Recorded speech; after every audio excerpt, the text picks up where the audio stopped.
Hallelujah. Glory to God.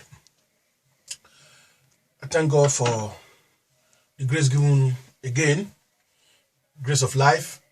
And that is why I'm here now, to be able to speak in his stead or in his behalf, to give the word of God that will be a blessing to us. And so, thank you for coming here, and thank God for your life that you are here with this video today. Glorious Father, we thank you this day. Blessed be your holy name. Faithful God, we are here before you.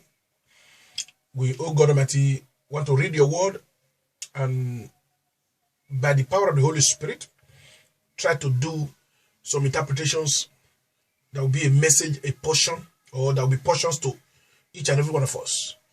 Give us, oh God Almighty, that which you prepare this word for, which you have written this word for. You say your word will never return to you void. It must accomplish the purpose which you sent it for. And so today, as you are going to speak through your servant here, may the word that will come out of his mouth in your name, as an oracle of your word, Father, may these words, oh God, be a blessing to people. Hallelujah. Amen. Okay. Welcome. We will consider 1 Peter chapter 5. 1 Peter chapter 5. From verse 1 through verse 6. 1 Peter. The elders which are among you, I exhort, who am also an elder, a witness of the sufferings of Christ, and also a partaker of the glory that shall be revealed. Feed the flock of God, which is among you, taking the oversight thereof, not by constraint, but willingly, not for fitting lucre, but of a ready mind, neither as being lords over God's heritage, but being examples to the flock. Verse 4. And when the chief shepherd shall appear, ye shall receive a crown of glory that fadeth not away. 5. Likewise, ye younger, submit yourselves unto the elder. Yea, all of you be subject one to another, and be clothed with humility. For God resisteth the proud, and giveth grace to the humble.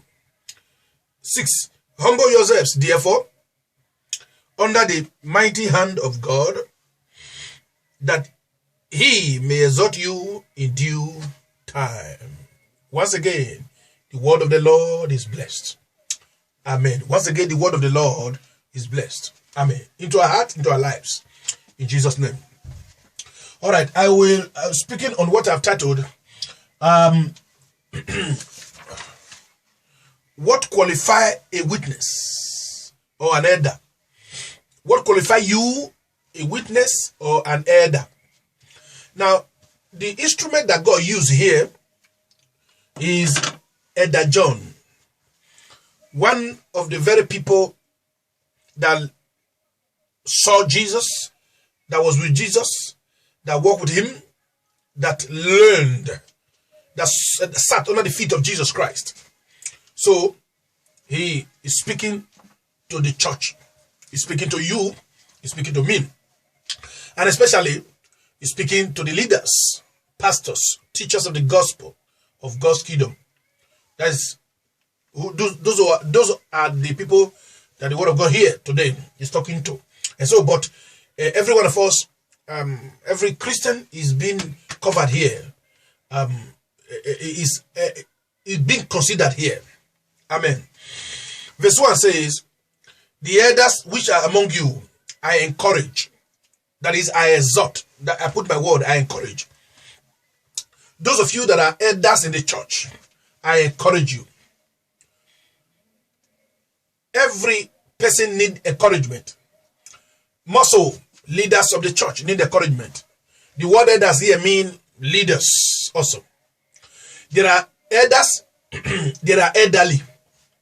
Now, when you talk about elders, it means the leaders the council, those who are in charge of the church. But when you talk about the elderly, they are those who are aged in life. So some people could be called elder in the church. They can be appointed, or they can be ordained, or commissioned as elders in the church, but they may not be old in age. So when you are called an elder, why are you called an elder? Who made you an elder? That is the question. Now, elder is not because you are old. Elder is because of the office you are holding. But are you elderly? You may not be elderly to be an elder.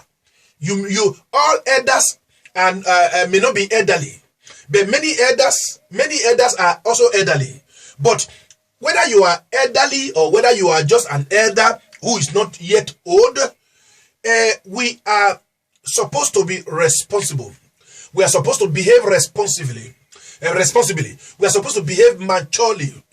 We are supposed to be experienced. Now, before somebody is called an elder, he should not be a novice. In one of my write-up, one of my booklet that I used to teach, my handout that I prepared, I said that a leader should not be a novice. And that is true. Right from the Old Testament to the New Testament. It is true. There are many people that were not that were elders in the church, but they were not old, but they were people who are experienced. Now let's take, for example, the young Timothy, who was evangelist, who also was a faithful follower of Apostle Paul. This boy, then, as a boy, worked with, was under the tutelage of the grandmother and the mother, who were Christians, who they raised him up. They taught him the gospel of Jesus Christ. They taught him everything about Christ, everything about the work of God. So he was not a novice. So a leader is not a novice, even though he is called young Timothy, but he was also, and he was already an elder in the church as an evangelist who's an overseer, who have oversight of the people in the church. So if you are a young man or a young woman and you are appointed and you are doing one thing or the other in the church, I would ask, what led you to that point? What led you to that point? Or what led you to where you are now? Why are you called an elder? Why are you called a minister? Why are you called a pastor? Why are you called a teacher? Now, if you are just called, if you are called that just because you have money and they put you there, something is wrong. If you are there because there is no other people to do it and you are called that, there's something is wrong. If you are a pastor, you are a teacher of the gospel, that you are asked to be a teacher of the gospel, you are asked to be a Sunday school teacher, whether you're a local church or in whatever means, you need to grow up. You need to learn. You need to understand. You need to have experience so that you can bear witness. Somebody that is a witness is not ignorant. Somebody that should be a witness should not be an ignorant person. If you are going to court to bear witness of a case that happened between two parties, you are not supposed to be a novice. You cannot go to the court and say, well, I don't really understand why I'm here in the court now, or I don't really understand the matter, but all I know is that I think that this man is guilty or this woman is guilty. No. You should be somebody that have experience about the case, who knew what happened. So that is why I titled this exhortation today as what qualifies you as a witness or as an elder, or what qualifies you a witness, or what qualifies you an elder, a minister. Why you call a minister? You know, these days, like I said the other day, when people are called a minister, the world that we are in, the Christian world that we are in, because we are looking for big names now, when you call somebody a worker in the church, he feel relegated. He feel that I'm supposed to be a pastor. That pastor is not older than me. That pastor is not this and that. And so because of that, they will not say, okay, we are calling you a minister. Yes, you say minister this or minister that. Brother or sister, let me tell you, the word minister means worker. Minister of, what do you call it? Minister of Education is a worker of education. Minister of Interior is a worker of interior. Minister of Finance is a worker of finance for the government.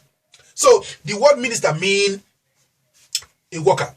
So at least, I mean, it is better for somebody to be known and be called a worker in the house of God. Are you a worker in the house of God? Oh, if you are, congratulations. If you are not, I pray that you grow up to that. Take note, you need to grow up to that. Don't just jump to it.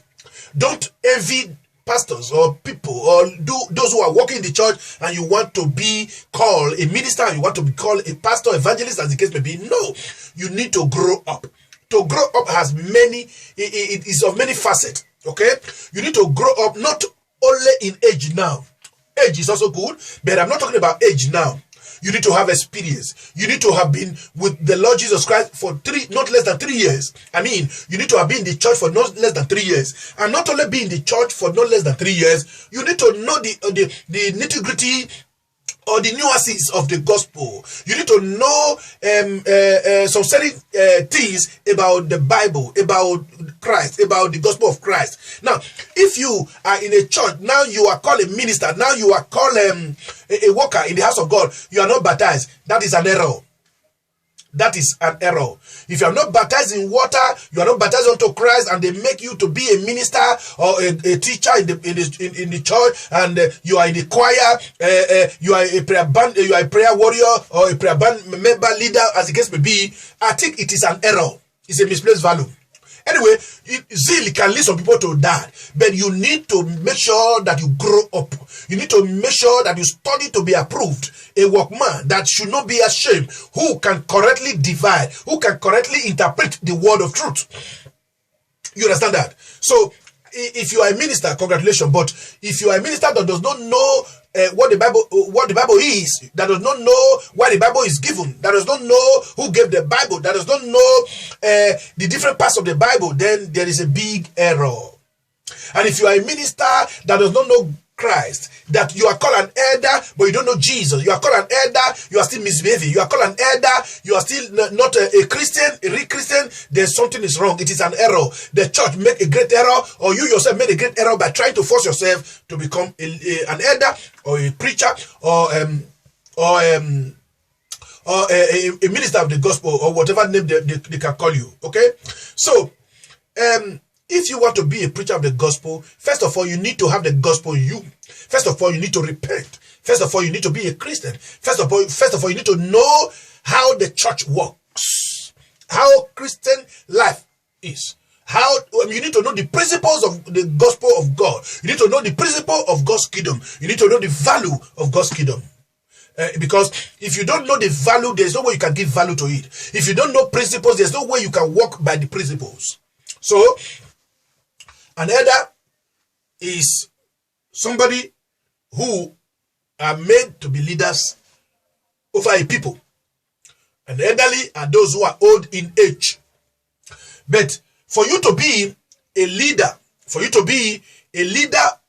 or a minister in the church, or an elder in the church, you should not be a novice. That's what I'm talking about. You should not be a novice. You should be somebody that have experience. You should be somebody that be working under your pastor, under your church leaders for not less than 3 years, consecutively, not breaking, not less than 3 years. Okay?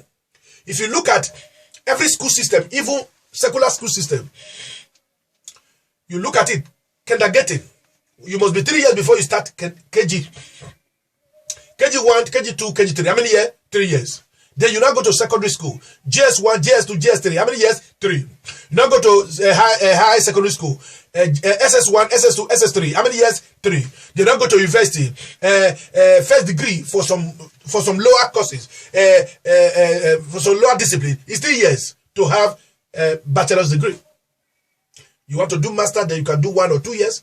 You want to do other one, then you go on and on. So there are yardstick, justifiable yardstick that need to be followed. So if you are in the church, you are to be called a leader, or you are called a leader, you are called a minister, you are called a pastor, you are called a leader in any department of the church. You should not be a novice. If you don't know yet and they put you there because there was no that person, then you need to grow up. You need to work on yourself. You need to study the scripture. You need to ask questions. You need to do research. If you don't know what to do, somebody need to guide you. Somebody need to guide you. May God help us. In Jesus' name. Amen. And so, the Elder John said, I exhort the elders. He said, I'm also an elder. So our elders need encouragement. All right? And then he said, and a witness of the sufferings of Christ. He is saying here that he was a witness, he's a witness, okay, he's dead now, that he was a witness of the sufferings of Christ. Now, before you are a leader in the church, you are supposed to be a witness of the sufferings of Christ. Oh, what does that mean? I repeat, before you are called a leader, a minister, a teacher, a choir master, or a head, anything, or those who are supposed to be workers in the church, you are supposed to be a witness, okay? You are supposed to be able to bear witness of what you are doing. What does that mean? Now, it means that you should be able to be somebody that have, over the years, 1, 2, or 3 years in the church, in the local church that you've been worshiping, you should have grown up. You should have been taught. You should have learned. You should have been somebody who put water in the hand of your master. You should have been somebody who have been mentored. You should have been somebody who have been taught, who have been groomed, who have been trained. It is good to go to Bible school, but if you were not able to go to Bible school, your church should have raised you up. Your church should have groomed you. You should have been taught, well brought up, so that you cannot be a novice. And by so doing, you will be a witness of the sufferings of Christ. How will you be a witness of the sufferings of Christ when Jesus Christ is no longer physically here? Elder John physically experienced the sufferings of Christ because he was alive then. But how do we, or the rest of the apostles, or the rest of the disciples who were born later, or who were young at that time, and the rest of us now who have been converted right from the time Jesus Christ preached the gospel or thereafter, how do we experience the sufferings of Christ? By the time we stand with the gospel, we stand on the gospel, we preach the gospel, you live your life as a Christian, definitely there will be persecution. Definitely people will say 1 or 2 things or evil things against you because you are standing on the word of God. And so if you have not been maligned, if you have not been called a name, if you have not suffered, if you have not passed through several discipline or several trials for the sake of the work of God that you are doing, then you are not a good witness. Then you cannot be a good witness. So, since you have been in the church, what have you suffered for Christ? Have you suffered rejection? Have you suffered persecution? Have you suffered nickname, mockery? Have you suffered betrayal? Have you suffered, in the cold? Have you suffered in the heat? Have you spent time? Have you spent your money? Have you spent use your energy to work for God?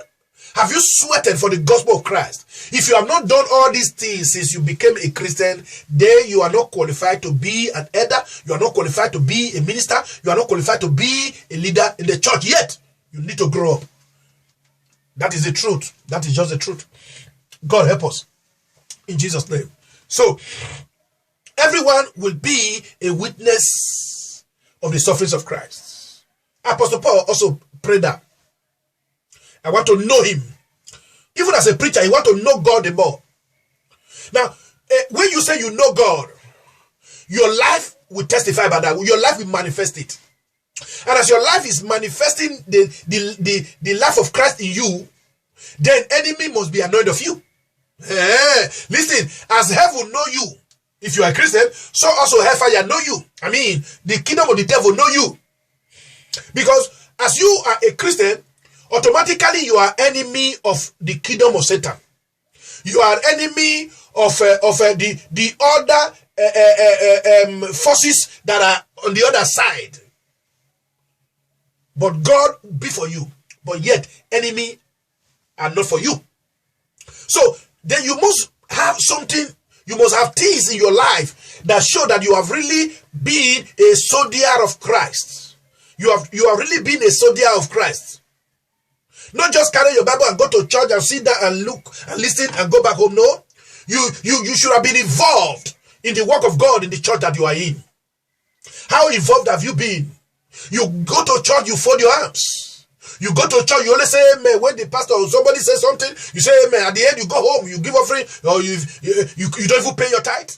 If you don't even give your tithe, let me use the word give your tithe, because the Bible says bring. It didn't say pay. The Bible says bring. You don't even bring your tithe to the house of God. How are you a witness of Jesus Christ? You don't even spend time to work for God, to work in the church. Then you want to be an elder? You want to be a minister? No, it is not possible. And so, as much as you use your effort, you use your strength to work, you should also use your intellect, the wisdom that God has given to you to work. Because you need to study in order to know what it takes to do what you are doing. As a Christian, to know what it takes while you are a Christian. That is why we talk about theology, study of God. Lover of this, you love studying about God. You love knowing about God. That is the meaning. You love knowing about God. To know, you study. Amen. That is how you can be a witness, and also a witness of the sufferings of Christ, and then also a partaker of the glory that shall be revealed. And when you are able to do all these things that I've been saying, I want you to know that you cannot suffer in vain. You don't suffer in vain. Why? Because whatever we suffer in the name of Christ, as we bear witness of his name, because when you bear witness of his name, suffering must also be involved. Then the Bible says here that we will also be partakers of the glory of God that shall be done upon those who live the gospel life. And so, if you have lived the gospel life and people have mocked you, people have said different type of things, and you have refrained yourself from many things that that many other people are doing, but you cannot do them because you are a Christian, you are suffering for Christ. Because you speak the truth and people hate you, you are suffering for Christ. You carry the Bible and people laugh at you, you are suffering for Christ. You go to evangelism, you preach to people in your compound, in your community, as the case may be, they mock you, they disbelieve you, you are suffering for Christ. All those things will be wiped away when the glory of God shall be manifested or shall be revealed upon everyone that suffered them. In what way are you suffering for Christ? In what way are you a witness? What kind of witness do you have? What testimony have you to tell your children? To tell those young Christians that are now coming into the church? You have been in the church for many years, more than 10 years. You have not been able to do anything for God. You cannot even do anything for God. You cannot even sweep. You cannot even preach to people. You cannot even invite people. You cannot even go to Bible study. You cannot even bring your tithe to the Lord. You can even if you have offering, you only go to give the one that you cannot use. For instance, there are people that do that. May God help us in Jesus' name. So it is good for us to be witness of the sufferings of Christ, because we shall also be partakers of the glory that shall be revealed, or that shall appear upon everyone that believe in him. And then, now that you are a minister, now that you are an elder, now that you have been trained, now that you have been groomed by your master, by your mentor, now that you have been raised up in the church, now that you are not a novice, now that you are in the position to be able to raise other people, then hear what verse 2 says. It says, feed the flock of God, which is among you. Feed the flock of God, which is among you. The flock of God. Who are the flocks of God? Remember that the Bible used the analogy of sheep and goat. The Christians are the sheep who will go to the right hand side on the day of judgment, while those on the left hand side are going to be goats on the day of judgment. And the one that are sheep on the right hand side are Christians who will be with the Lord Jesus Christ. I will talk about that again. Talk about what Jesus tried to mean about the sheep. What the Bible talk about, why the Bible called Christians sheep, or why Christians are being typified or symbolized with sheep, and the why unbelievers are symbolized as goat. Well, without too much ado, you also know, you also know that if we say goat and sheep, you will choose sheep, not goat. And so he said, feed the flock that is among you. Feed them. Feed them. Now, who are the flock that is among you? In the church, not everybody is a flock. Or not everybody are flock. Not everybody are sheep. Not everybody belong to God. Not everybody belong to Christ. Because many are called, but few are chosen. But God wants to choose all, but few only answer. God call everyone, few only answer. So if the whole people agree, come to God, if the whole people accept Jesus Christ will choose everyone, because he does not wish anybody to perish. He does not wish any sinner to perish. Oh, thank God that as a sinner that I have been, but God saved me. So God can also save you. If you are a sinner, he can also deliver you. Even you that have backslided, turn away from God, turn away from Christ, God is still waiting for you. He's still beckoning you.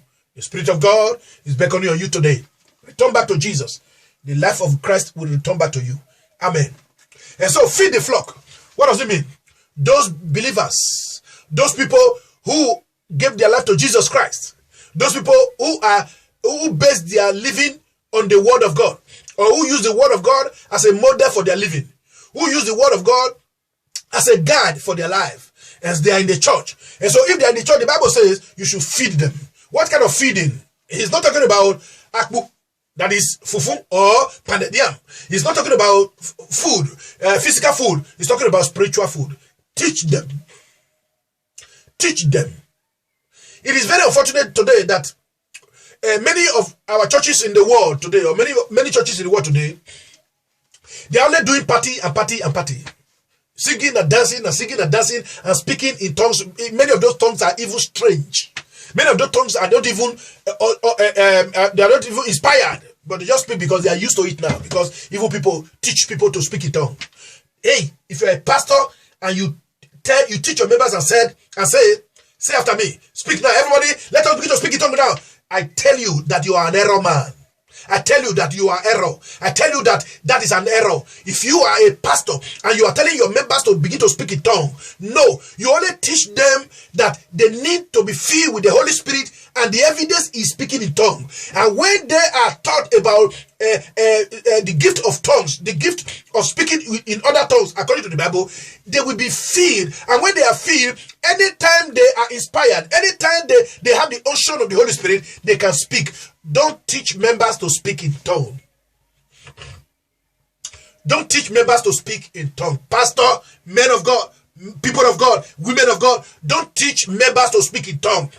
Teach them to believe, teach them to know that it is a gift or it is a sign that they have been filled with the Holy Ghost, and they should wait, they should pray and desire Him and desire the baptism of the Holy Ghost, and for them to be filled to the brim in order to speak in tongues. Don't tell them to say after you. Don't tell them to say, everybody now begin to speak in tongues. Don't tell people begin to speak in tongues. No, the highest you can say is let everybody begin to speak spiritual language. Let us begin to speak in the spirit. Okay? But to say everybody begin to speak in tongues, that is an error. But you need to teach the church.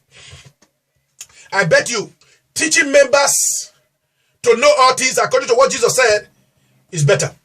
Teaching them to observe all things. Teaching them to observe all things. That is it. He said, feed the flock which is among you.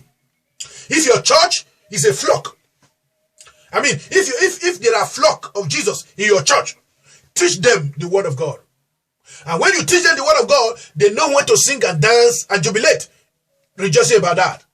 Of course, they know when to also continue to study and learn on their own. Feed the flock. If you are a qualified witness of Jesus Christ, then you should be able to teach your members to observe all things. Teach them the truth. Don't deceive members.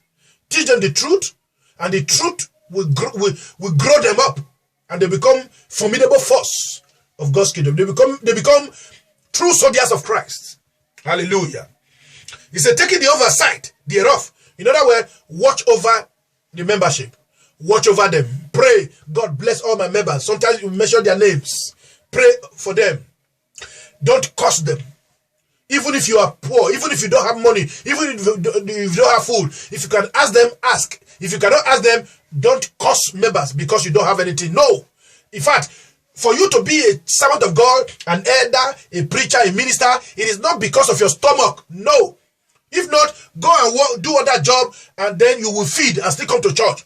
But to preach the gospel of Jesus Christ, to be a minister, to be an elder, it is because that you are called to be an instrument. God will reward you. God will bless you for every work that you are doing. Of course, let it be known let it also be known to you that you cannot suffer in vain, that even God will feed you, God will provide for you. When I tell some people, say, they will ask, how do you feel? I say it's God. They say, how? Especially all these white people say, how God just bring it from heaven? I say, yes. Because sometimes when you want to explain to them, they will not believe. They say, yes, God bring it from heaven. All right. God can use you to feed me. God can use me to feed some people. Yes, God bring it from heaven. Manna can still fall. Hallelujah. Amen. So we must have oversight of membership. We must watch over them. Pray for them. Members, if you are a child of God, you can, if you know, you should learn how to pray for yourself, how to depend on God directly. But you can as well call your servant or the servant of God, a pastor, and say, please, I have this, I have that, pray with me. He can pray with you. But to put your pastor and say, let your pastor fast and pray for me and send him the money and he'll be fast and pray for you and they will be collecting money from you. That is a business. It's not Christianly. It's not right. He can join you to fast and pray. He can ask you to fast and pray. At the end, he conclude, you call him or you come to him. Normally, you are supposed to come to the man of God, come to the church. Normally, the right thing is we are supposed to come to Jesus. We are supposed to come seeking for what we want in God's presence. Whether to the servant of God to ask for counsel, to ask for prayer, or to the church and ask for prayer, we are supposed to come to God. But the servant of God can as well come to you willingly on his own. It's a good thing. Amen.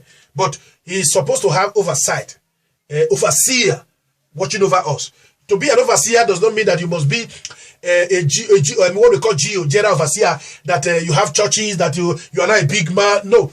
To be an overseer means to watch over the lives of the Christians, over the life of members. God help us in Jesus' name. So, and he said, taking oversight of thereof, not by constraint, not by force. Don't let people force you to do what you cannot do, and don't force people to be under you. A lot of people today, they are so fond of calling people, these are my daughters in the Lord, these are my sons in the Lord, and they take pride in that. Oh my God, they take pride in saying it. My daughters in the Lord, my children, my boys, hey, you are trying to be too egoish, raising shoulder, proving that you are a servant of God, man. I mean, you are a big man of God, a big woman of God. All those things is nothing. Call them brothers, our members. What I normally use is my members, one of our members, one of our sisters, sister this or brother that, or so. That is the best thing. All right, they can call you daddy in the Lord, they can call you mommy in the Lord. Okay, but don't ask for it, and you yourself should also refrain from it. But hey, sis, okay, how are you? Okay, it's my son in the Lord, oh, it's my daughter in the Lord, oh. What nonsense! What nonsense! It's one of our members. He or she or they are one of our church members. Oh, the other one can say, yes, it's my daddy. Oh, praise God. Many a time, especially when we're still in Africa, when people, even old people or aged people will say, hey, daddy, I will say mommy. Because I don't want it to enter my head. Everybody, we should respect each other. Even here, the Bible talk about that. We'll get them. He said, not forfeiting lucre. He said, not by constraint, not by force, but willingly. It should be a willing service. Willing service to do the work of God. Willing service for people to also respect you as leaders, as pastors, as leaders of the church. And then he went further to say, not for fitting lucre, not for money, not for business. Today, many of us pastors use our members as business.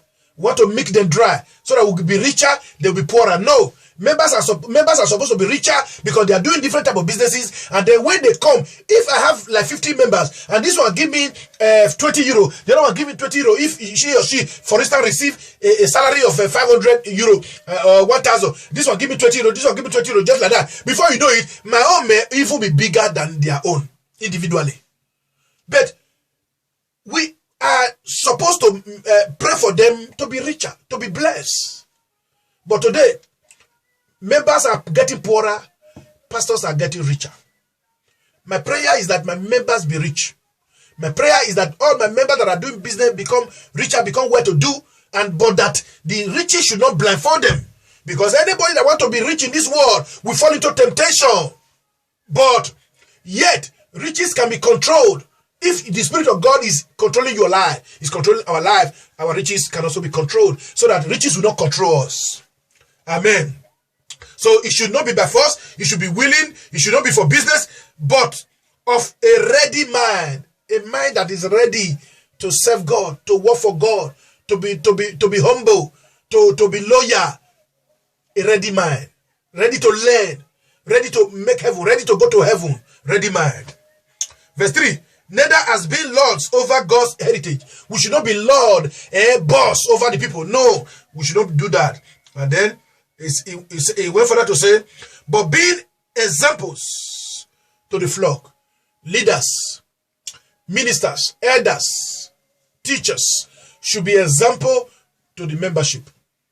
We live good life, have good reputation, both in our homes and outside, so that people see us and see the grace of God and the glory of God in our lives, and they'll say, I want to be like this man. But many of us, we are so gentle outside, but inside the house we are tigers to our wives, to our children. We are tigers to our husband, or to our children, or to people around, which is not good. So we should show good example. As a leader, show good example. A leader, you are first a leader to yourself. Take note. Maybe I will talk about that next time if I have the opportunity. A leader is one who is first a leader to himself or herself. If you cannot lead yourself, you cannot lead people. If you cannot lead yourself, you cannot lead people. That is why the Bible says pastors should marry, so that they learn how to control their house before they can control the church. So if you are a leader, an elder, a teacher, a pastor, evangelist, a worker, or a minister, as they will call it, you should be able to lead yourself. In other words, control yourself. The spirit of a prophet is subject to the prophet. That is to say, a prophet should be able to control what he says, what he do, how he do them, where he go, how he go there. So we should be able to control ourselves. So we have to lead ourselves before we can lead other people. You cannot lead people when you cannot control yourself. You cannot control your character. You cannot control your behavior. Oh, God help me. Oh, amen. Then verse 4 says, and when the chief shepherd shall appear, ye shall receive a crown of glory that fadeth not away. So if we are doing all this work as a pastor is a shepherd. He said, but the chief shepherd, when he shall appear, that is Jesus Christ, we will receive the crown of glory, the reward that will not fade away forever. Whatever we are doing in the name of the Lord, whether as a member, whether as a leader, a minister, whether you are ministry as a choir member, or as an usher, or as a deacon or deaconess, or ministry as a pastor. See, the Bible says that we shall receive the reward that will not fade away. So whatever reward we are receiving now, if because I want to have money, that is why I'm a pastor, it means I have no other reward again. If because you want to because it's because of title, so that they can call you mother in Israel, our mom in the Lord, our this and that. If that is why you want to be called that thing, I want you to know that you will not have any other reward again. If at all you can enter heaven. God help us. And then verse 5. Likewise, ye younger, submit yourselves unto the elder. Yea, all of you, be subject one to another, and be clothed with humility. For God resist the proud and give grace to the humble. All right. Now, God is saying here, the word of God is saying here, that the young people should also humble themselves, respect the elders. Now, young people here, remember I said that when you say elder, it is not only the people who are elderly, those who are leaders of the church. So we must respect our leaders in whatever category, especially in the church. And then as we respect them and value them, they in turn, as our leaders, will respect us and also value us. So that is what he's saying here, that we must be subject one to another. We must value one another. We must respect and bring ourselves low to one another. Don't be a proud pastor. Don't be a pastor that is filled with pride. An elder that is filled with pride, that cannot be talked to, that cannot learn, that cannot listen, that cannot humble, that cannot be loyal again, because you are an elder, because you are a pastor, because you are a deacon or a deaconess, because you are a minister, whatever it may be. the Bible says we should submit one to another. We should humble ourselves to each other. If you are a humble minister, the members should also be able to humble themselves to you and value you the more. Because when you are humble, you more value. The Bible says here that God give grace to those who humble themselves, but those who are proud, He will bust them down. He will push them down. God have mercy. In Jesus' name. And then verse 6 says, humble yourself therefore under the mighty hand of God, that He may exalt you in due time. Humble yourself under the mighty hand of God, so that He will exalt you, will lift you up in due time. I pray that God help us. We are talking about what qualifies you a witness of God, a witness of Jesus Christ, or an elder, or a leader. What is the thing that qualifies you? Is what we are talking about here. I pray that God help me, and then part 2, I will come back again and talk about it. God bless you. This is part 1 of this. I pray that the hand of God rest on you, upon your life, and upon your family. As you think about this, I pray, Holy Spirit of God, that you help us, dear Lord, as workers, as instruments in your hand. Help us, oh God, that we do this work in humility, in sincerity, in truth, not in ignorance. We should be able to learn. We should be able to study. We should be able to improve on ourselves. We should be able to be people that have learned over the years under our leaders, so that we will be able to teach every other person that will be under us as people that are supposed to humble themselves. Because God help those who are humble, and He lifts them up. And those who are proud, those who don't want to learn, He push them down. God help us. God have mercy. Thank you, Father.